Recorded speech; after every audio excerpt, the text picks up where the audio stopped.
komision, caktohet një komisioner nga ILKBI dhe thotë rasti ankesa e paraqitur qofse s'është vende gjoba të gjobisin, të marrin masën që ndërpritet. Masane janë organet e kuvendit të cilit shmojnë. Kjo është shkelje që ka bërë. A është e tillë që të shkarkohet presidentin nga detyra që bën një punë dytë? Pra që se kështu i bin, parim bën një punë dytë, jo shtetërore, pra punë private. Se ka gjetë kohën bosh, tani këto e çmojnë. Pra kjo duhet çmohet që rast mas rasti që ndodh kjo. Sepse këtu çfarë do këtu thuan lloj gjërash, edhe në fund fare ngelet në i retorik. Pra duhet i qëndrojmë ligjit e jo llafeve. Po llafe, po vjen lëvizje. ILKBI. Ora s'është ILKBI për konfliktin e interesit është e fundit, çfarë ose kanë shumë shkronja këto. Dhe këto që kanë shumë shkronja ose dosin shumë dhaja janë bosh, të kesh parasysh. Po. Janë shumë me. Pa është e bukur kjo kur ka shumë shkronja shumë do. Ja je këtu. Ka s'ka, nëse ka, merren masat ndërpritën. Dhe e dyta kjo shkelje. Është e tillë që duhet shkarku.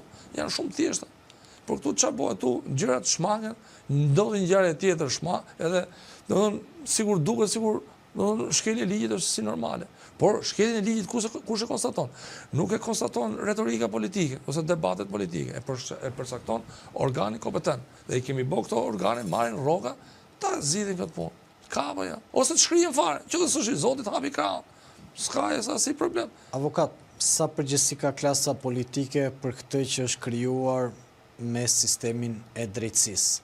Se tani këta ngrihen edhe sulmojnë një sër institucionës, pastaj thonë për një sër institucionës thonë që po punojnë mirë, në anën tjetër punët në avokati, unë kam dëgjuar shumë avokatë që thonë na vonojnë çështjet e duam nga 15 vite për një çështje, po na prishen punët.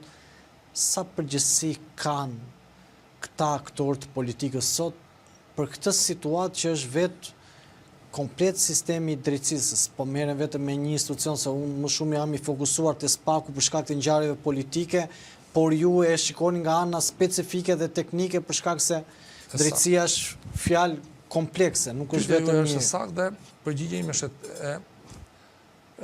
tani drejtësia është shkatruar nga sistemi politik. Pse? Pse është shkatruar nga sistemi politik? U bë një reformë drejtësi. I tham qytetarëve shqiptar, do të sulmohet krimi, korrupsioni dhe do keni drejtësi. Tani shumë bukur e marrim të mirëqen si SPAK-u punon.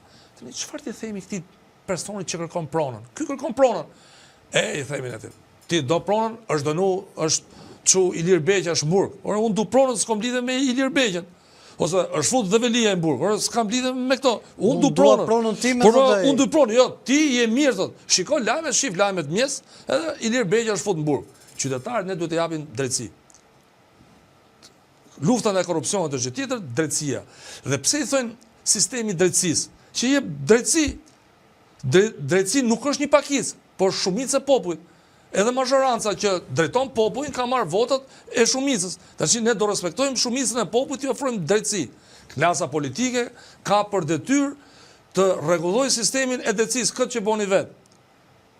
Të dalin, nuk po them që të gjejmë fajtor si në kohën e mbarshme, gjej fajtorë dënohen. Neve të shohim gjyqje kolektive. Po me gjyqje kolektive. Kjo dërshtoj. Sepse nuk po i jep qytetarëve drejtësi, janë acaru njerëzit. Se s'mund t'i them, si t'i them unë klientit, boje pa dim, prit i them. Prit se është dënu dhe edhe një tjetër, është dënu dhe Alqi Bllako, t'i them. Shtite ka Alqi Bllako, më ba. Ose kemi shku të masa numër 4 të Alqi Bllako, të masa sigurimit. Thotë, unë du... Unë kam hallin e pronës time të dhe. Pronës prandaj dhe neve duhet marri ky mishmash i bërë nga klasa politike, theksoj nga klasa politike. Kjo ngarkesë psikologjike, se dhe prokurorët dhe gjyqtarët sot janë një ngarkesë shumë të rëndë psikologjike. Ndodhin ngjarja, ngarkesë e punës, sepse pjesa më e madhe e prokurorëve dhe gjyqtarëve, po ta them me garanci, kanë ndërgjegje. I vjen keq kur një dosje nuk mbaron, ose kur i shuan afatet e paraburgimit. Ke shumë persone që polirohen se përshuan afatet për shkak të ngarkesës në punë. Por çfarë të bëjnë? Kush e ka ta ndisi drejtësinë këtë drejtë? Prandaj ne duhet prioritare t'i ofrojmë qytetarit ton drejtësi. Avokat, si mund të zgjidhet kjo çështje? Se politika e ka bërë në këtë situatë dhe politika e ka për detyrë ta zgjidhë përsëri, besoj, sepse kështu funksionon. si mund të arrihet dhe si mund të vim në një konkluzion që mos të preket spaku dhe GKK-ja, mi që po bëjnë një punë dhe po merren me politikën, por të preken këto institucione tjera të cilat po ja hunxhin jetën qytetarëve. Duhet një ndërhyrje, duhet e parë një marrëveshje politike, duhet që personat cilët janë marrë me herën e parë me drejtsinë të mos merren më. Personat të Që cilët janë marrë me drejtsinë, kanë bërë ligjin herën e parë, s'duhet merren më, të hapin krahun. ose ata e kanë bërë çorap, se po morën prap ata. Duhen personat tjerë, ta shohin me vëmendje. Duhet kemi parasysh sepse formimi i kuadrove, sepse edhe kuadrët është e vështirë gjë. Shumë e vështirë në fakt. Se kjo është edhe ne tentojmë sikur në një vend i vogël jemi çdo gjë do rrugën e vet sa të formohet. Sepse ja po ta marrim një rast Ermal. Kemi 55.000 dosje gjyqtar të apelit. Shpejt e shpejt marrim 50 persona, i vëjmë punë gjyqtar, i bim